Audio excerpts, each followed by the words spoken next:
নমস্কাৰ বন্ধু বান্ধৱীসকল সকলোকে স্বাগতম জনাইছোঁ এই চেনেলৰ অন্য এটা নতুন ভিডিঅ'লৈ। বন্ধু বান্ধৱীসকল সৰাপাত ধাৰাবাহিকখন ইতিমধ্যে অন্ত পৰিল। তো বন্ধু বান্ধৱীসকল আজি মই আপোনালোকক দেখুৱাবলৈ গৈ আছোঁ সৰাপাত ধাৰাবাহিকখনৰ দৃশ্যগণৰ কিছু মুহূৰ্ত।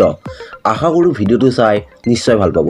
তাৰ লগত আপোনালোকলৈ মাত্ৰ এটা সৰু অনুৰোধ, আপোনালোকে যদি এতিয়াও এই চেনেলটো ছাবস্ক্ৰাইব কৰা নাই তেনেহ'লে এই চেনেলটো ছাবস্ক্ৰাইব কৰি কাষতে থকা বেল আইকনটো বজাই দিবলৈ একদমেই নাপাহৰিব। গতিকে পলম নকৰি বলক ভিডিঅ'টো আৰম্ভ কৰোঁ।